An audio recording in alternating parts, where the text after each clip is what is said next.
Hello everyone. Myself Soumya Spurti. I am working as assistant professor at Kerala College of Pharmacy, Belgavi. I teach hospital and clinical pharmacy. I thought it would be helpful if I record my session and post it in this platform so that it would be helpful for the students. So, as my first slide, our first presentation, I decided to brief each and every chapter what is the syllabus of hospital and clinical pharmacy. Under hospital and clinical pharmacy subject, we got two parts. Okay, part 1 is hospital pharmacy and part 2 is clinical pharmacy. Under part 1, there are various chapters, and I will discuss in brief one chapter. Under hospital pharmacy, the first chapter is hospital. Under that, we're going to discuss regarding definition. What is the definition of hospital? What are the functions of hospitals? Classification based on various criteria. On what criteria this classification of hospitals are made? There are two types. One may be clinically oriented, another one is non-clinically oriented. Under clinically oriented also there are so many types depending upon the medicine used, allopathic, ayurvedic and all.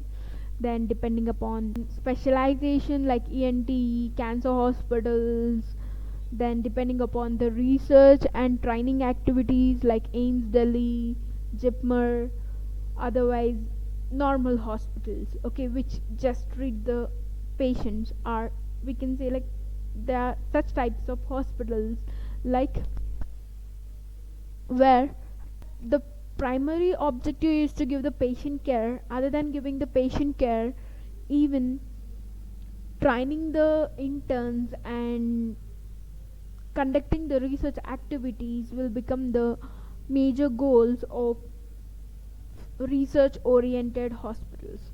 Okay, and the next one is organization. How this organization, hospital organization, will be there, and what are the management, how this management of the big hospitals and small hospitals will be carried out. And in this chapter we're gonna discuss in the form of flowchart regarding health delivery system in India. How this health delivery system in India, how the state government will deliver the health services. Okay, who is the head, and how the, like, for example, any policies, health policies, who will develop it and how it will reach to the public. Okay, everything will be discussed under this. And here in this picture I just shown the picture of our hospital, which is also a research center. Okay, next, hospital pharmacy. Under hospital pharmacy we will be discussing the definition of hospital pharmacy. What are the functions of hospital pharmacy? There are various functions a hospital pharmacist will be doing, as the multitasking, like he should procure the medications, he should dispense the medications, he should maintain the stock, he should counsel the patients. And you can see, as shown in the picture, there are various functions performed by hospital pharmacists.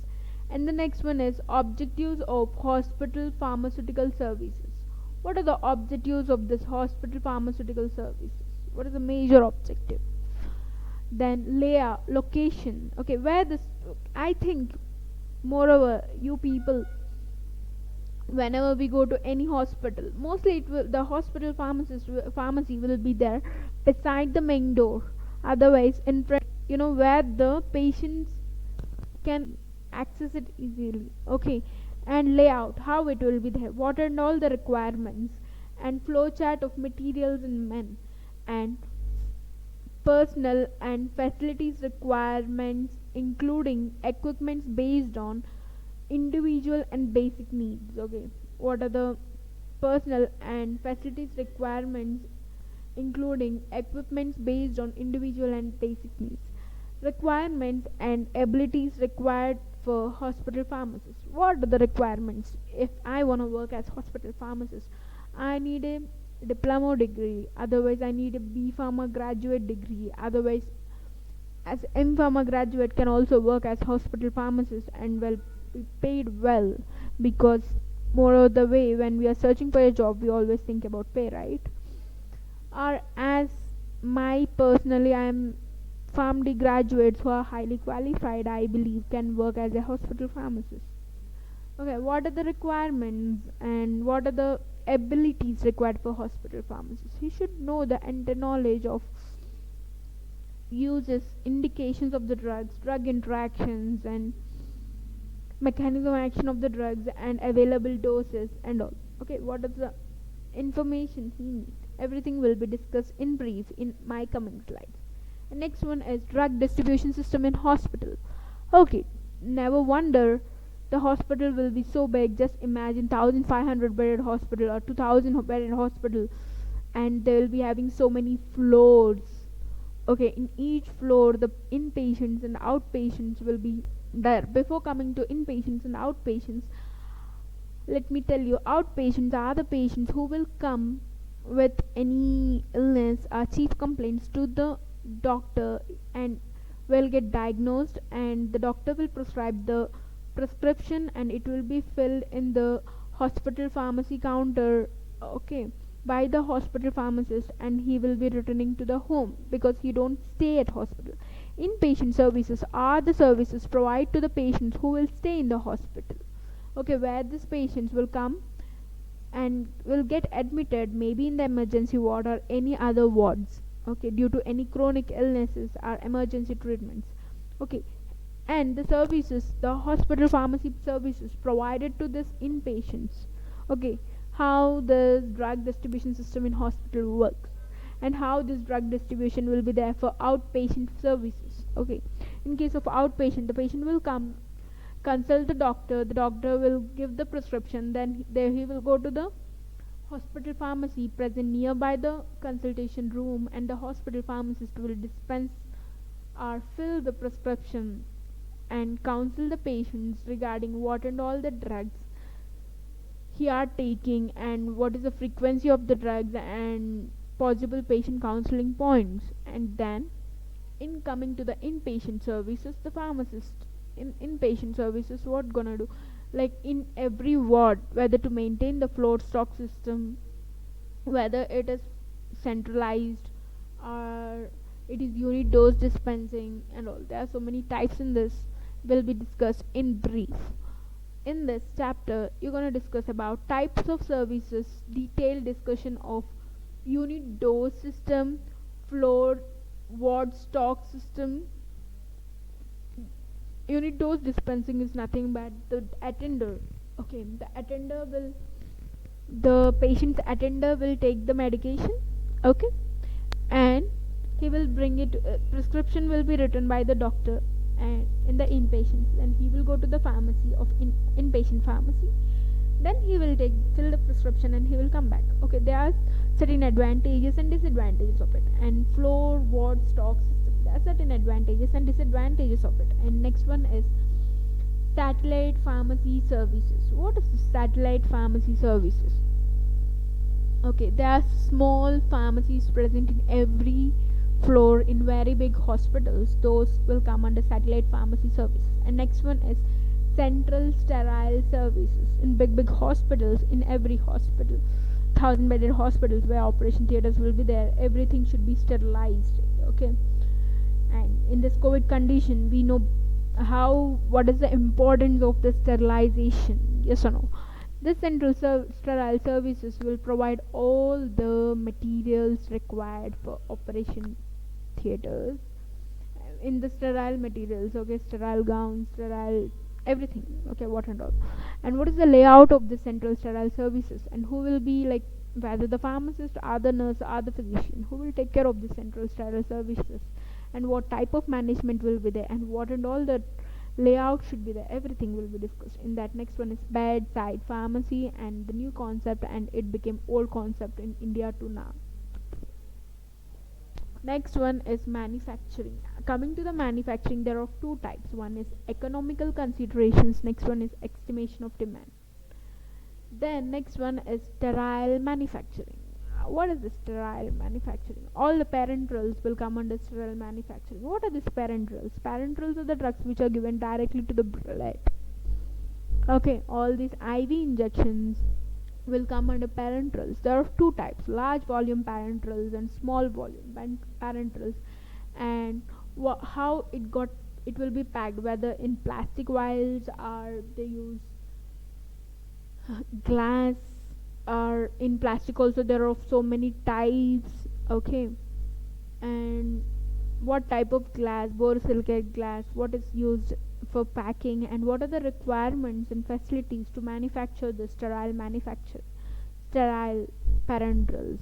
It may be large volume parenterals or small volume parenterals, layout, production planning, how it should be, and manpower requirements. What is the manpower requirements? Okay, so when it is coming to the sterile manufacturing, the manpower requirement will be too high, where and the hygienic which should be maintained. And before working there, they will just go through of all these tests, microbiological tests like swab test to the persons who is working there, so that into enter into that plant also everyone are not allowed, only those who work and who already tested, and then only. And the room will be so sterile with using of all disinfectants and all. Okay, and sterilization procedures will be used, and to avoid the pyrogens and all. After completion of the test, each vial will be tested. Okay, all the physical tests, limit tests, everything you could have studied, right?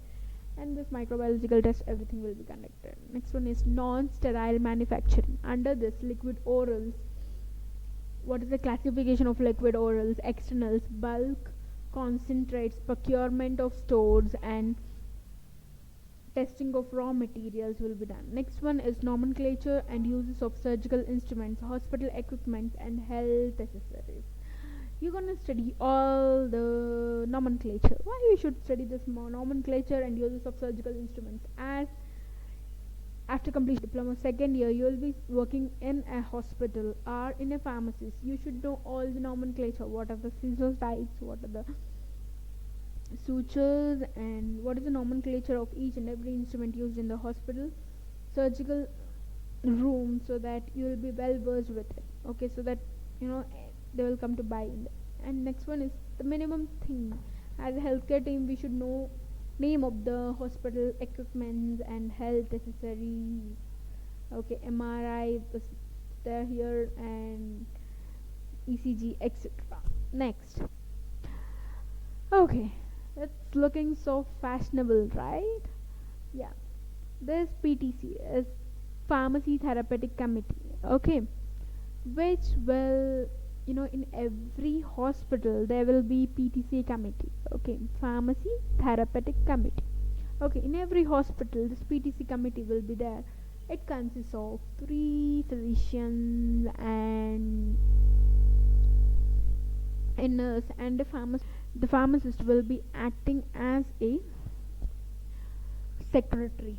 Okay, general secretary. And periodically it will be conducting meetings to develop hospital formulary. What is hospital formulary will be discussed in next class. In this chapter we're going to discuss what is this pharmacy and therapeutic committee, what are the functions of it, and what is the composition of this hospital and pharmacy and therapeutic committee, what is the role of it in the hospital, what it will be discussed, and what is the link between pharmacy and therapeutic committee and ADR, pharmacy and therapeutic committee and medication adherence, pharmacy and therapeutic committee and drug interaction, pharmacy and therapeutic committee in making the hospital formulary and all. Next one is hospital formulary system and their organization, functions, and composition. This hospital formulary are of so many types. This is the, like to say, it is of, the Christians will be having Bible, Hindus will be having granthas, like like that. Every hospital is having their own hospital formulary, and it will be formulated and all, how it will be formulated, what it contains. Okay, every department in that case will have its own formulary. Everything will be discussed. Next one is drug information services and drug information bulletin. Every hospital, every big hospital should have this drug information services or drug information center, which will produce this drug information bulletin, and this will be managed by clinical pharmacist. Next one is surgical dressing. What is surgical dressing and what are the things present in surgical dressing, like cotton, gauze, bandage, adhesive tapes, including their pharmacopoeial tests for quality and other hospital supply, that is IV tests, BV tests, Riley's tubes, then catheters, syringes, etc. The next one is application of computers in maintenance of records, inventory control, medication monitoring, drug information and data storage and retrieval in hospital, retail, pharmacy establishment. We know now even everything became, technology and artificial intelligence, to say AI, take care of everything. And what is the main importance of it will be studied in this chapter.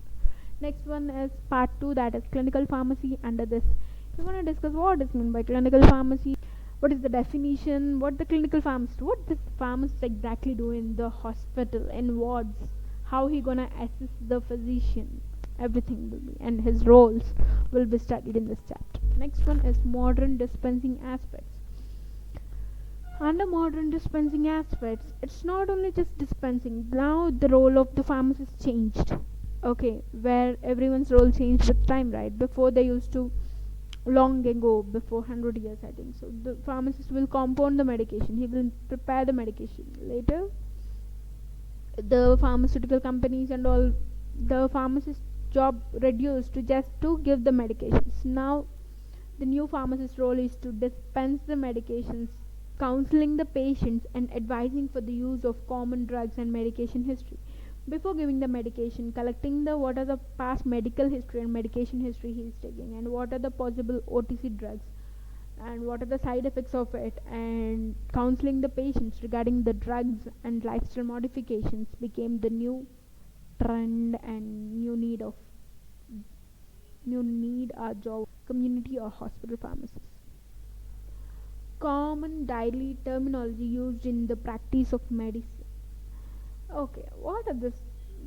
Tablets, capsules, ointments, elixirs, then enema tubes, everything. What are the terminology? We should be, when we are a medical profession, we should have the terminology and all. And everything will be discussed. Like just in this chapter, you're gonna study about all the terms and the definitions.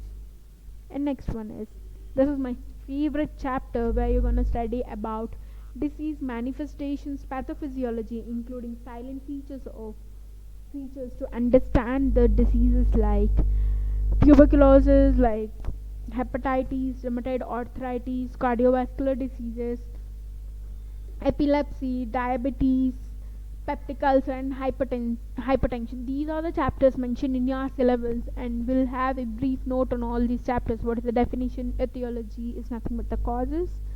Pathophysiology, then pharmacological and non-pharmacological treatment of every disease will be discussed in this.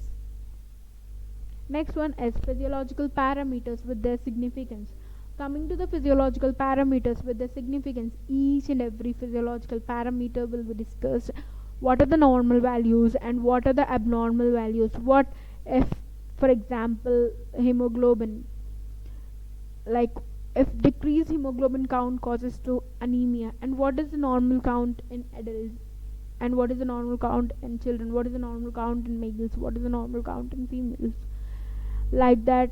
Everything there of hormonal, like sperm count and all are,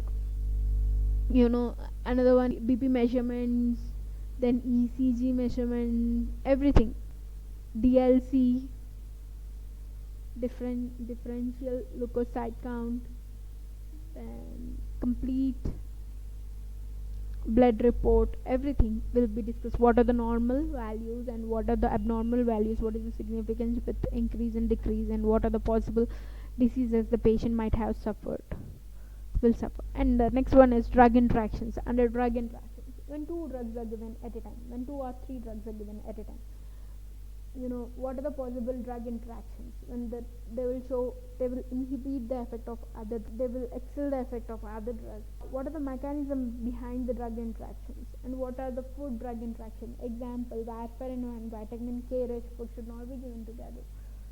Okay, and tetracyclines and milk should not be given together, and what are the possible drug-drug interactions in reference to analgesics, one analgesic and what is the mechanism of action behind it, and what are the possible drug interactions, and diuretics, cardiovascular diseases, cardiointestinal agents, vitamins, hypoglycemic agents, drug food interactions, everything will be studied. Next one is adverse drug reactions. Can you see the cute baby having the small limbs here? What is the reason for that? Adverse drug reaction. Any unwanted or nauseous effects by the drug, okay, when given in the normal doses for the normal indications to the people, okay. And what is this? What is the definition of this adverse drug reactions? What is the significance? Why we should go for adverse drug reactions? What is drug-induced disease? There are so many drug-induced diseases. As the saying say sometimes, no, it is not the disease which will kill. It is the which will progress. Sometimes they will be like with taking drugs, okay, for the disease, and the ADRs are the drug interactions will cause the patient to lose his life. For example, chemotherapy. And next one is tetragenicity. And coming to the tetragenicity, there is a story called thalidomide tragedy, which is so interesting. What happened with this thalidomide drug given for morning sickness in the pregnant ladies, and what is this thalidomide tragedy in this image? Why I kept the image of a small cute baby having the small limbs, okay, will be studied in this chapter. Next one is drugs and clinical toxicity. Under drugs and clinical toxicity, we're going to study like what is toxicity and what is clinical toxicity, and what is poisoning, what is poisons, and what is the general treatment for poison. If the person is like due to snake bite, otherwise due to insecticide poisoning, otherwise barbiturates, and what are the types of antidotes, what are the types of poisonings, and how to treat, and what are the types of antidotes and treatment for insecticide poisoning, okay, what is the treatment for heavy metal poisoning. Then under this heavy metal, lead, mercury will come under this. Then narcotic poisoning, treatment of it, and symptoms and how to treat, and what are the antidote used with the particular dose, okay.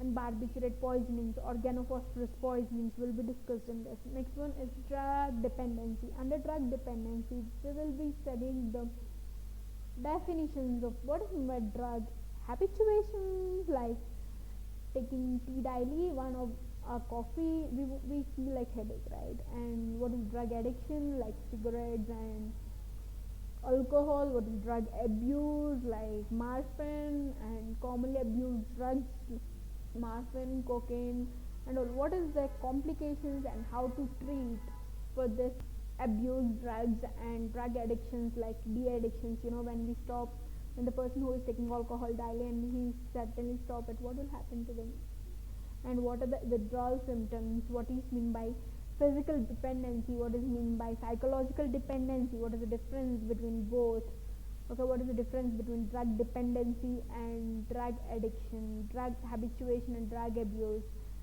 and how to come over it, what are the drugs used, everything will be studied in this chapter. And the last and final chapter is bioavailability. What is bioavailability is nothing but the amount of drug present in the systemic circulation after given, okay, maybe the tablet form, capsule form. If IV it is, means directly will give in the blood, right, to the blood, parenterals, okay, then it will be bioavailability will be the 100%. But what about others? And what are the factors affecting bioavailability of the drug? There are so many factors, and this very important question in your examination basis also, and we'll study this. And this is the brief of coming videos or presentations. I will be discussing each and every chapter each and every day and posting it. Hope it will be useful. Thank you.